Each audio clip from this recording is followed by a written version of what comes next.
Your Excellencies, leaders of the SPLM and other political parties, Your Excellencies, members of the diplomatic corps,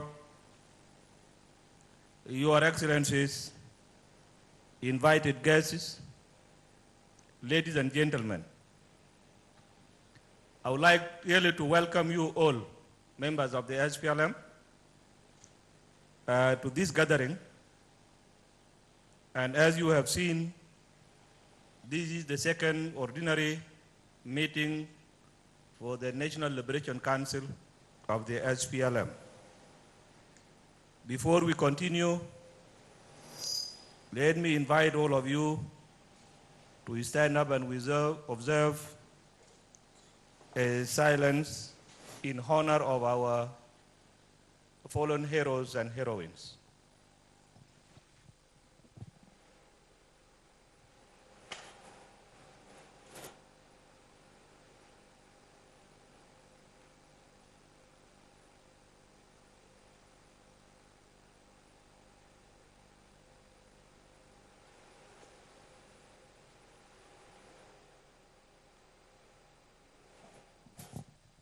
Thank you, Agodo.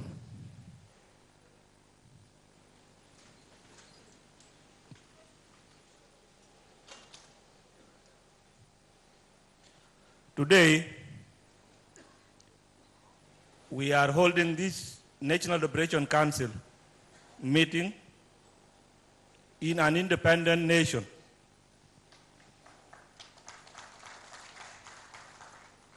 It is because we held together as SPLM party, and that togetherness brought us all the way to the point that we are here in today.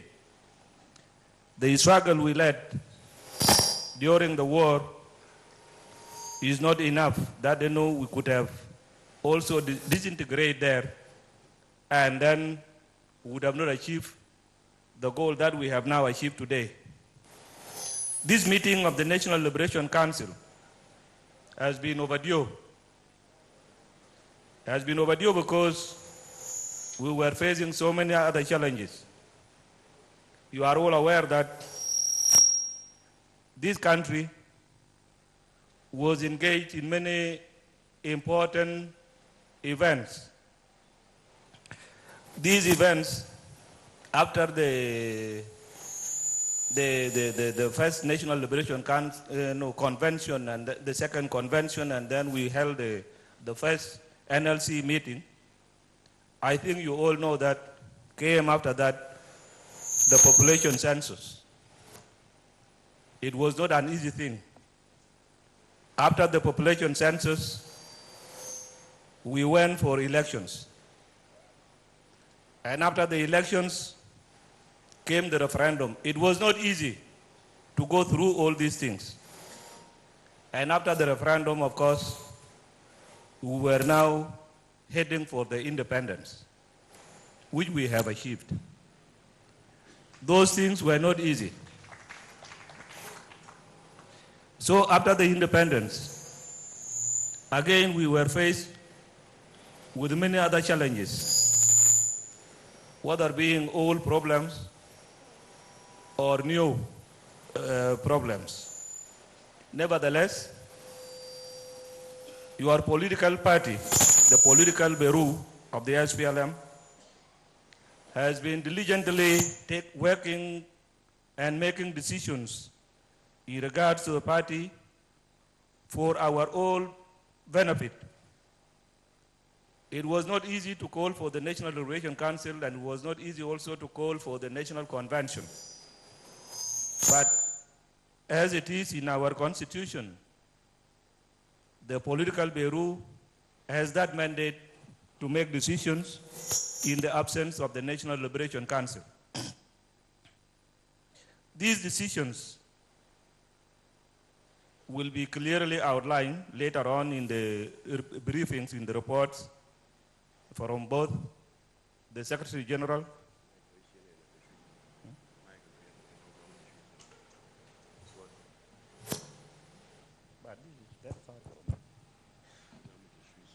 far from me.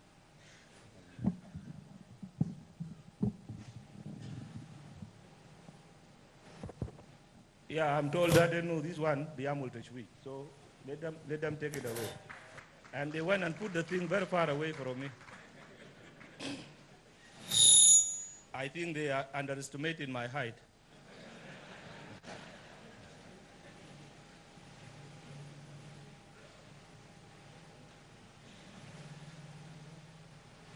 I said that these, the decisions that have been taken in your absence will be detailed when the reports come in from the Secretary General of the SPLM, and that will summarize everything. In everything that we have been doing, it will be very clear. We are also very much engaged with the National Congress Party during the CPA period, and leading towards the independence of South Sudan. And then there was that disengagement with the SPLM North. We thought that this National Liberation Council would take place when SPLM was still one, that there was no independence, that would have divided the SPLM into SPLM North and main SPLM here in the Republic of South Sudan. We wanted this thing to be done before the independence, but it was not possible. At the last National Convention, we committed ourselves to peacefully resolve all the outstanding issues of the Comprehensive Peace Agreement by peaceful means without returning back to the war. And I must assure you today that we are still keeping that track. That commitment is still with us. To date, the SPLM has maintained that commitment even in the midst of continued provocations from the National Congress Party and their government in Khartoum. And as I talk to you today, it is not in my speech, but it is an information that I must give you. In the morning, this morning, Sudan Air Force came and bombed Jau area and Panakir. These are areas in the Unity State. After this intensive bombardment, our forces at Tashwin, there is a station which they named Tashwin, was attacked by regular forces from Sudan Armed Forces and from the militia. They attacked at 2 p.m. when we were in the meeting in the Council of Ministers. They attacked our forces, and our forces were able to repulse them.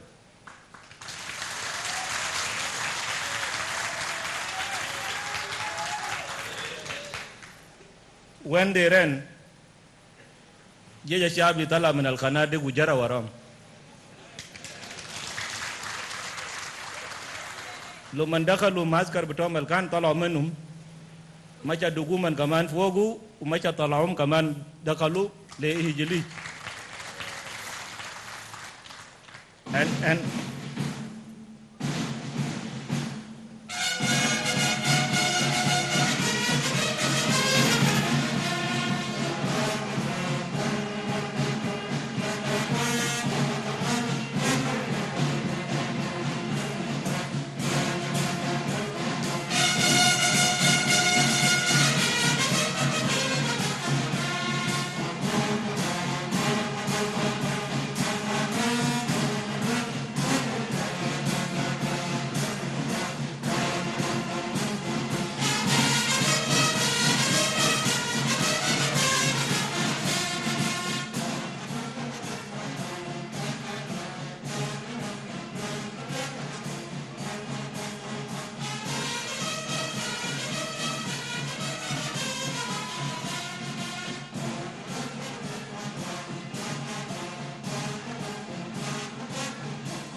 as we sat here, as I entered this hall and I sat down, the last information that came to me was that our forces have also taken over Hijlij.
SPLM oye! SPLM oye!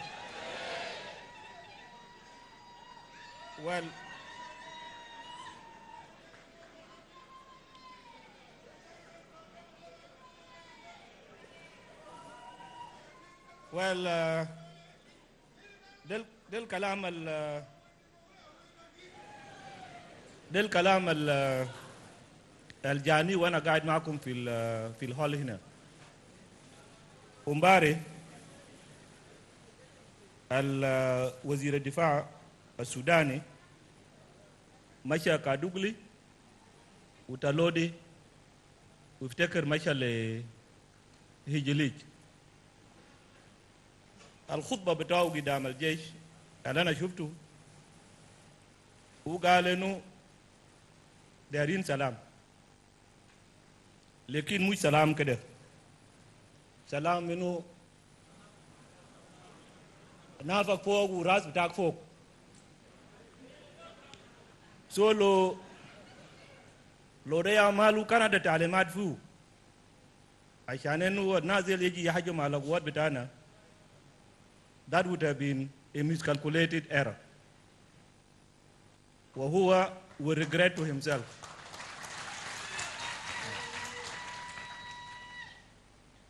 So this is what happened. It is a war that is being imposed on us again. I said many times that I don't want to take you back to war. But they are looking for it.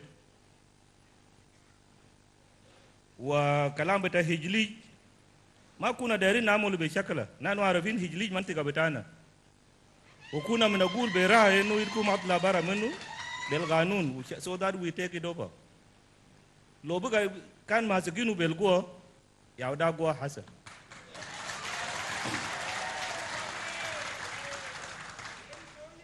And these people of course انه ده ناس ما دايرين زيارة بتاع رئيس البشير to take place. إنه ده يا ناس القاعدين يعملوا المشكلة ده. So this is at all إنه not a provocation from the Republic of South Sudan. It is they who did this. Our team came back from there yesterday and they briefed us today in the Council of Ministers. So I don't understand how these people really think. Anyway, let me continue with my remarks.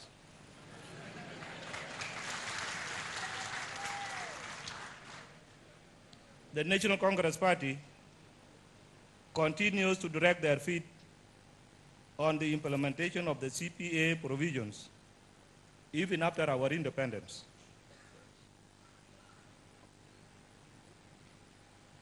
After months of negotiations in Addis Ababa, led by our Secretary General, our team is being led by the Secretary General, Comrade Pagan, we have recently made some progress in the areas of citizenship and border demarcation. While we welcome this breakthrough, we have not been able to move forward on other pressing issues, mainly ABI. In addition, the oil shutdown remains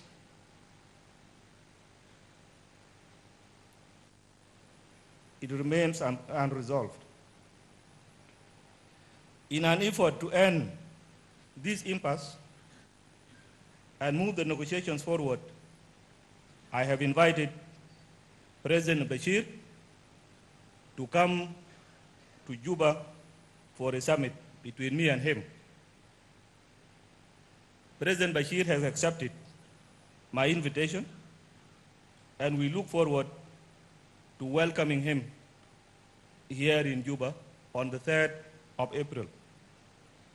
I warn all of you, members of the SPLM, to join me in this so that the visit of President Bashir comes out positive in the way that we would want really to engage on positive notes with the Republic of Sudan.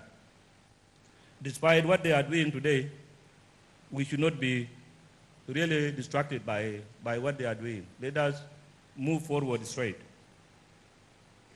The general elections held in 2010, SPLM exerted its position as the People's Party in Sudan, and particularly in South Sudan.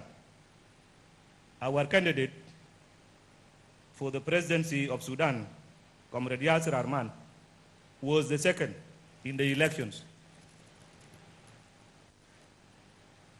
Was the second to President al-Bashir, in spite of the fact that the SPLM have withdrawn him from the contest. Here in South Sudan, you all know, SPLM won by a landslide. This was also reflected in the referendum, as the people of South Sudan overwhelmingly voted for the independence, and today we are meeting as a ruling party in an independent state. You will also recall that during the elections in 2010, there was an open field in which other political parties were able to propagate their programs. All parties were allowed unimpeded access to campaign, including the use of the media. Our gallant security forces protected us during the campaign and during the polling, in ensuring that there was minimum distraction to the electoral process. This was in line with our principle of pluralism and freedom of expression and association. In our party, we met challenges during the election of the selection of our candidates. And I think this is what Emmanuel was saying, Murkab Khan Belaglag. Although Murkab Khan Belaglag, we were able to cross the river without capsizing. لأنه في ناس كان قادوا بالغلط كده في المركب. مركب إنت ما بقعد بجم، إنت بقعد أديل كده حتى لو فوق موية إنت تقعد في موية. لو قعدت بجم إنت بدفق ناس في بار. So that was the situation. But Alhamdulillah, we have crossed. Those who felt that they were not selected by the electoral colleges or by the political bureau, felt aggrieved, and some of them chose to contest as independent candidates, which was not also bad. It is, a democratic process. Whether they won or they failed, it was all through. There was no problem. Some of them joined other political parties. But those who were willing to support the decisions of the SPLM remained within the party and campaigned for their chosen colleagues in order to help them to get elected, which has happened. This type of party discipline and comradeship must be encouraged in your party, and I warn you all to maintain that spirit. After the elections, we endeavored towards the referendum. It was noted as a landmark achievement in Sudan's political history because the status of the people of South Sudan would change and should have already changed because they have chosen their own independence. Without that, they would have remained, I don't know, second or fourth, 10th class citizens. But here you are. My dear comrades, the status of South Sudan has indeed changed because through a peaceful referendum, our people choose to be an independent nation. SPLM should be proud to have delivered the independent, to have delivered the people of South Sudan this great political achievement. The referendum brought change to the SPLM, as many of our loyal members are citizens of Sudan. Our independence led to the establishment of SPLM North, led by Comrade Malik Agar. There are still challenges which are facing us as a party. While we succeeded in delivering independence to South Sudan, we must continue to foster an environment of unity, equality, and progress, which is the emblem of our party, leading to the prosperity of our country. However, the biggest challenge to achieving this vision is our relationship with the government of Sudan and the National Congress Party.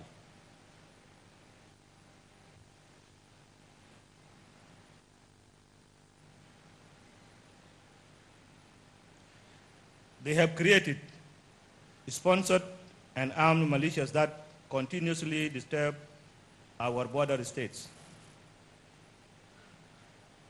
They have bombed civilian targets in South Sudan and diverted our national resources. We must conclude all of the outstanding CPA negotiations in order for us to focus our concentration on developing our new nation. I hope that the upcoming summit with President Bashir will enable us to sign the agreements that were initialed by our negotiating teams. This will have a way forward as we aim to resolve the other issues, such as Abyei and the issues of oil. As a party, we must support this summit and work with our negotiating team to broker a reasonable agreement. Comrades, ladies and gentlemen, the list of our challenges may be long.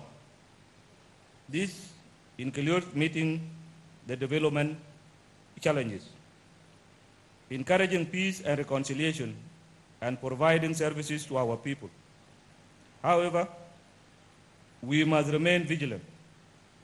We will be operating without the much needed resources from the oil. As you are all aware, the government have decided to shut down the oil operations after several attempts to stop Khartoum from stealing our oil. This, of course, you may hear from international bodies that if you have shut down your oil, then why do you ask people for money? You have your resources which you don't want to use, you have closed it down, so do it without money. It will not happen, of course, we will get money, and the oil will still flow. But we don't want it to be flowing into pockets of others. It must flow to us in South Sudan.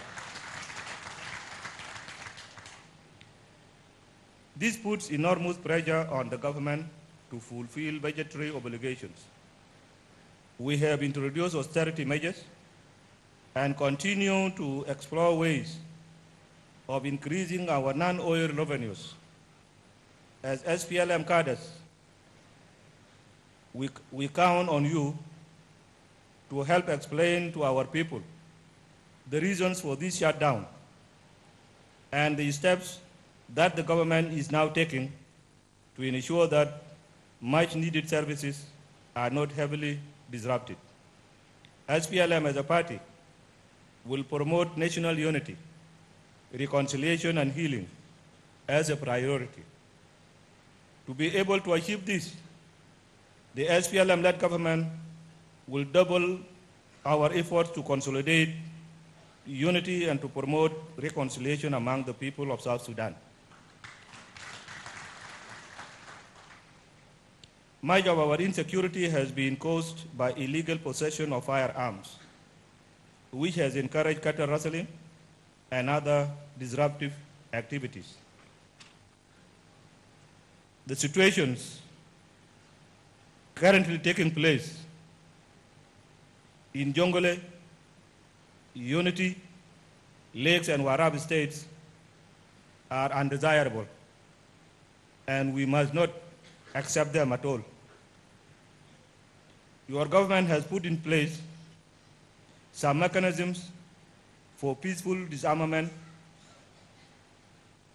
of communities that possess these illegal weapons. I take this opportunity to urge all of you to cooperate by encouraging civilians in your community to peacefully hand over any weapons that they possess to the army.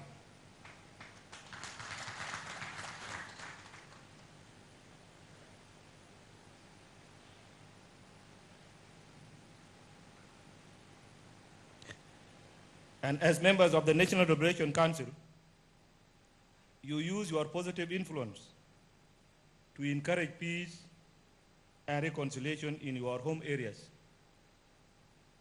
while working alongside our partners, such as the UN.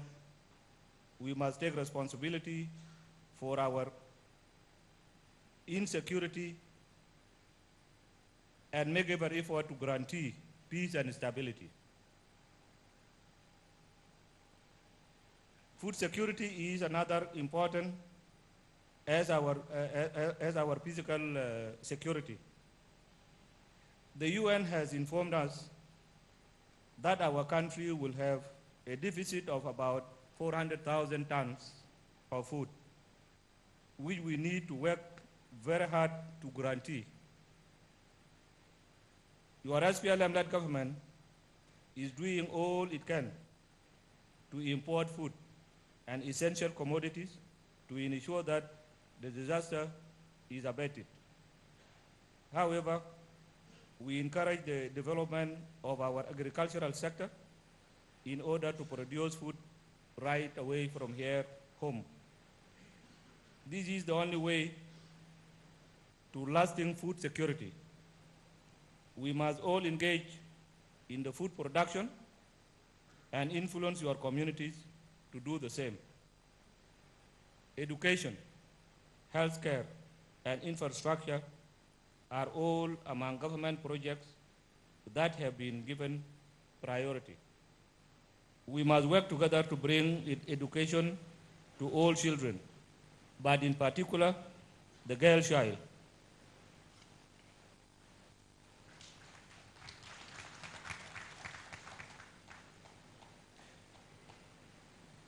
The girl must be educated and given every opportunity to succeed, just like her male counterparts. High-quality health care is necessary in order to bring down our mortality rate and eradicate diseases that have plagued our people for decades. Building infrastructure, particularly roads, bridges, electricity, and affordable housing, will connect our citizens and provide them with opportunities for employment. We will continue to work with our partners and friends to implement these important components of our development plan. Corruption and malpractices. Gebel Fizol Gal Kalamde, and I'm happy the ministers are here. Al-Wazara, Kalam Gebel inu Azol bita civil society Galo, da asaya tagil jiden, and you must take note of it. You either leave the government's office and go to the market to become a business person, or you abandon the contracts and work as a minister in the government's office. They are all jokal bas. Loir kum fahmtul kalam da, then I will have no problem tomorrow.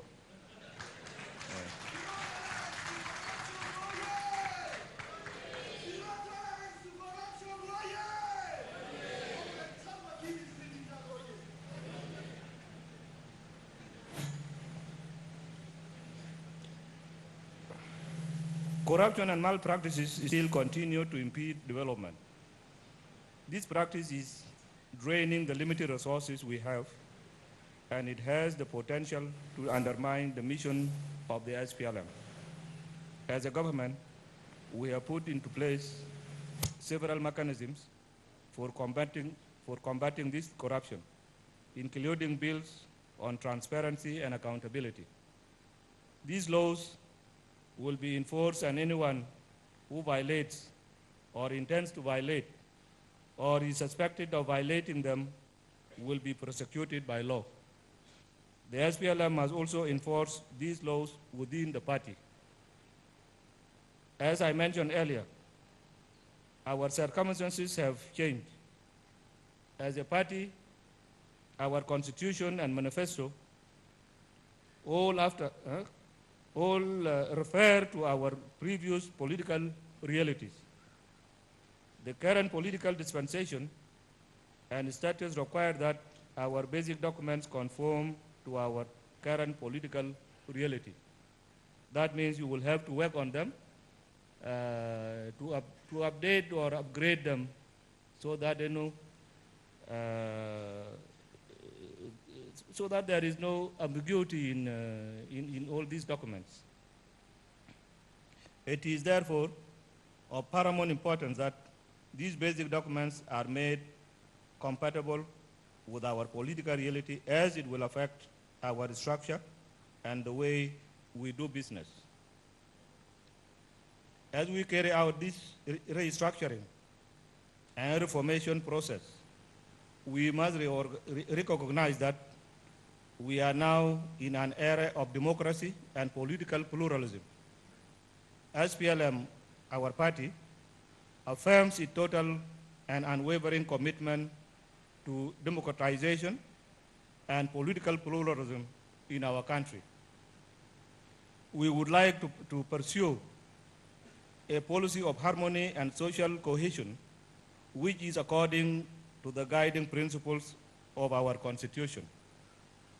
In order to strengthen these principles, our political and civic education at all levels, starting from Boma congresses, need to be enhanced.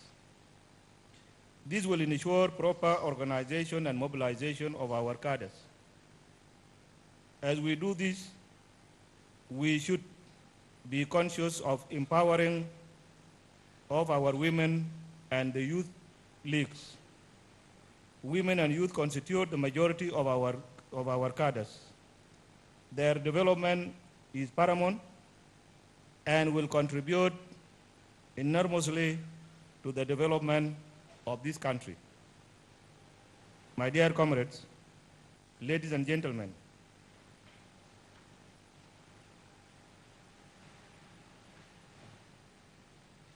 before concluding, it is my honor to recognize the enormous support provided to South Sudan from our friends and partners all over the world.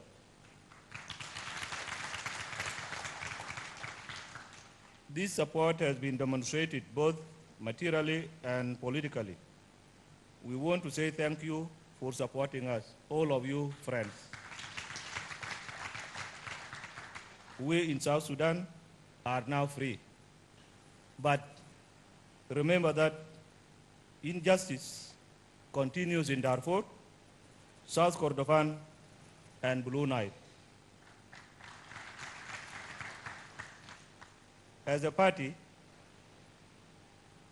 and a government, we subscribe to the sovereignty of states and non-interference in the internal affairs of another state.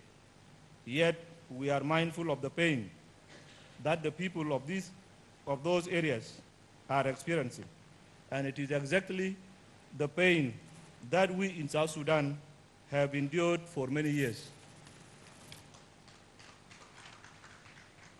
I therefore call upon you, our partners, friends, and well-wishers, to provide the much-needed humanitarian assistance to those who are in need in those far areas.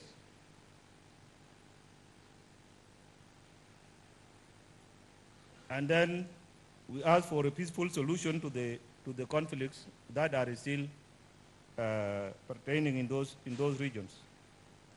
We have come a long way, my dear comrades, to be where we are today. We have achieved much, but we must remember that there is still remains much to be achieved. Building this new nation is not something easy, and will have to be with us on a daily basis. Those who have gone